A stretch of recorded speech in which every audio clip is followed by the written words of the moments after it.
जय हिंद। मैं मानिक नायक आप सबको अपने यूट्यूब चैनल पर वेलकम करता हूं। आज हम लोग एसएससी सीजीएल 2022 के सेट नंबर 25 को यहां पे डिस्कस करने वाले। टोटल जो एग्जाम हुआ था आपका 40 शिफ्ट में एग्जाम हुआ है और हम इसके 25वें नंबर को सेट को यहाँ पे डिस्कस करने वाले। चलिए स्टार्ट करते हैं पहले क्वेश्चन से। पहला क्वेश्चन करा है, निम्नलिखित में से कौन सी पहाड़ियाँ और उनके क्षेत्र जो है सुमेलित है। तो ये हो जाएंगी जावेरी पहाड़ियाँ जो है पूर्वी घाट में स्थित है। ठीक है, तो निम्नलिखित में से कौन सी पहाड़ियाँ और उसके क्षेत्र सुमेलित है। तो यह हो जाएगा जावेरी पहाड़ियाँ पूर्वी घाट में स्थित है। सेवरा पहाड़ियाँ भी तमिलनाडु में है, लेकिन ये पश्चिमी घाट का पार्ट नहीं है, ये आपका पूर्वी घाट का पार्ट है। मिजो पहाड़ियाँ पूर्वी घाट का नहीं आता है, ये आपका पूर्वोत्तर राज्य का आता है। अब पटकाई पहाड़ियाँ भी आपका पूर्वोत्तर राज्य में आते हैं, पटकाई बूम अरुणाचल प्रदेश। नेक्स्ट है, कैल्शियम कार्बोनेट जल और कार्बन डाइऑक्साइड की अभिक्रिया का उत्पाद क्या होता है। तो कैल्शियम हाइड्रोजन कार्बोनेट होता है। कैल्शियम कार्बोनेट जल और कार्बन डाइऑक्साइड की अभिक्रिया का उत्पाद क्या होता है। तो अब कैल्शियम हाइड्रोजन कार्बोनेट हो जाएगा। नेक्स्ट है, जुलाई 2022 में भारत के उप चुनाव आयुक्त के रूप में किसे नियुक्त किया गया है। तो ये आपका R.K. गुप्ता हो जाएंगे।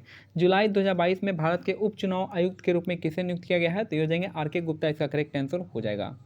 नेक्स्ट है, कथक नृत्यांगना सितारा देवी को 1973 में निम्नलिखित में से किस पुरस्कार से सम्मानित किया गया था। तो पद्मश्री से सम्मानित किया गया था।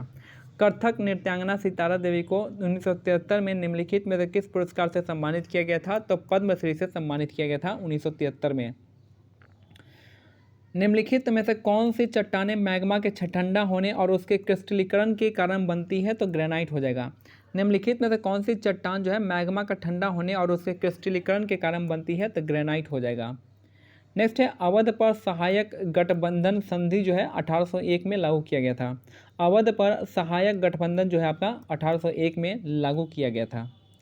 नेक्स्ट है, 1905 से 1990 की अवधि के दौरान जीडीपी में कृषि का अनुपातिक योगदान उल्लेखनीय रूप से घटा है।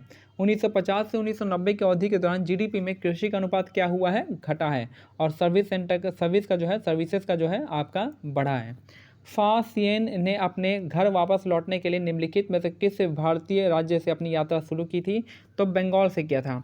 फाहियान ने अपने घर वापस लौटने के लिए निम्नलिखित में से किस भारतीय राज्य से अपनी यात्रा शुरू की थी। तो बंगाल हो जाएगा। अगस्त 2022 में किस राज्य सरकार ने मिशन भूमिपत्र लॉन्च किया है। तो असम हो जाएगा। अगस्त 2022 में किस राज्य सरकार ने मिशन भूमिपत्र लॉन्च किया है। तो असम इसका करेक्ट आंसर हो जाएगा। नेक्स्ट है, हमारे देश में समाचार मुद्रण क्षेत्र निम्नलिखित में से किस आदेश से संचालित होते हैं। तो ये जगह समाचार मुद्रण नियंत्रण आदेश 2004 यानी न्यूज प्रिंट कंट्रोल ऑर्डर 2004 से। तो हमारे देश में समाचार मुद्रण क्षेत्र निम्नलिखित में से किस आदेश से संचालित होते हैं। तो समाचार मुद्रण नियंत्रण आदेश 2004 न्यूज प्रिंट कंट्रोल ऑर्डर 2004 से। नेक्स्ट है, निम्नलिखित में से कौन भारत के में कथक नृत्य के प्रतिपादक हैं। तो आपके प्रेरणा श्रीमाली हो जाएंगी।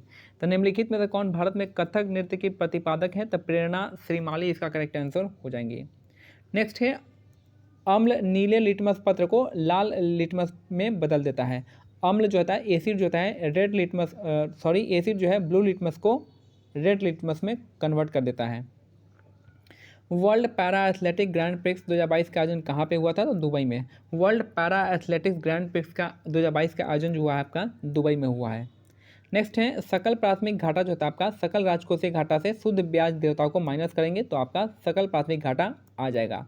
तो सकल प्राथमिक घाटा सकल राजकोषीय घाटा माइनस शुद्ध ब्याज देयताएं होता है, उसमें व्यक्त कर सकते हैं। नेक्स्ट है, गुरु राजकुमार सिंहजीत सिंह जो कि भारतीय शास्त्रीय मणिपुरी नृत्य शैली के प्रमुख प्रतिपादक हैं, उनको 1986 में निम्नलिखित में से किस भारतीय नागरिक सम्मान से सम्मानित किया गया था। तो पद्मश्री से सम्मानित किया गया था। गुरु राजकुमार सिंहजीत सिंह जो कि भारतीय शास्त्रीय मणिपुरी नृत्य शैली के प्रमुख प्रतिपादक हैं, उनको 1986 में निम्नलिखित में से किस भारतीय नागरिक सम्मान के लिए सम्मानित किया गया था। तो पद्मश्री से सम्मानित किया गया था। नेक्स्ट है, व्हाट टाइप ऑफ आइसोमेरिज्म, किस टाइप का आइसोमेरिज्म एग्जिस्ट होता है इन कंपाउंड जो कि कंटेन करता है दो या दो से अधिक complex each of which contain a different set of ligand, और दोनों के पास जो है अलग अलग लिगैंड्स होता है। That can in principle be replace with A ligand with the other complex, और दूसरे लिगैंड के साथ जो है दूसरे कॉम्प्लेक्स जो होता है लिगैंड कॉम्प्लेक्स उससे कन्वर्ट हो जाता है, रिप्लेस हो जाता है। तो ये जो कोऑर्डिनेशन आइसोमेरिज्म हो जाएगा। जाहिर सी बात है, एक जा रहा है दूसरा हट जा रहा है तो उसको हम कोऑर्डिनेशन है अच्छा, तो इसलिए कोऑर्डिनेशन आइसोमेरिज्म कर सकते हैं अगर सिंपल भाषा में देखा जाए तो। नहीं तो इस क्वेश्चन को आप छोड़ देते हैं, काफ़ी टफ डीप बायो में पूछा गया क्वेश्चन है। पद्म भूषण किशोरी अमोनकर निम्नलिखित में से किस घराने से संबंधित है? तो जयपुर अतरौली घराना। पद्म भूषण किशोरी अमोनकर निम्नलिखित में से किस घराने से संबंधित है? तो जयपुर अतरौली घराना इसका करेक्ट आंसर हो जाएगा। भारतीय संविधान के अंतर्गत संघ की कार्यपालिका का संवैधानिक प्रमुख जो होता है आपका राष्ट्रपति होता है। भारतीय संविधान के अंतर्गत संघ की कार्यपालिका का संवैधानिक प्रमुख जो होते हैं राष्ट्रपति होते हैं, याद रखिएगा। नेक्स्ट है, सरोजिनी नायडू ने महात्मा गांधी को नमक सत्याग्रह में महिलाओं के आंदोलन में शामिल होने की अनुमति देने के लिए राजी किया था। सरोजिनी नायडू ने महात्मा गांधी को नमक सत्याग्रह में महिलाओं के आंदोलन में शामिल होने की अनुमति देने के लिए राजी किया था। नेक्स्ट है, भारत के संविधान का कौन सा अनुच्छेद शिक्षा के अधिकार को मौलिक अधिकारों के रूप में मान्यता प्रदान करता है? तो आर्टिकल 21A हो जाएगा। भारत के संविधान का कौन सा अनुच्छेद जो है शिक्षा के अधिकार को मौलिक अधिकार के रूप में मान्यता प्रदान करता है? तो आर्टिकल 21A हो जाएगा।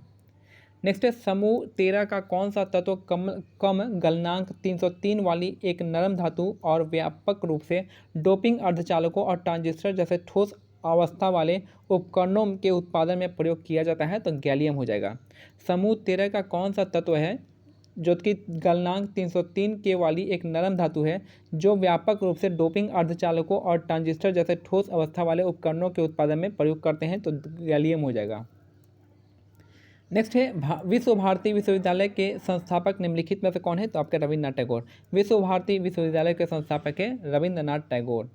नेक्स्ट है, मई 2022 में केंद्रीय माध्यमिक शिक्षा बोर्ड यानी सीबीएसई के अध्यक्ष के रूप में किसे नियुक्त किया गया है? तो निधि छिब्बर हो जाएंगी। सीबीएसई के नए अध्यक्ष बनी है निधि छिब्बर। और 24 नंबर है क्वेश्चन यहाँ पे, रेड क्लिफ रेखा भारत के किस देश से अलग करती है? तो भारत को पाकिस्तान से अलग करती है।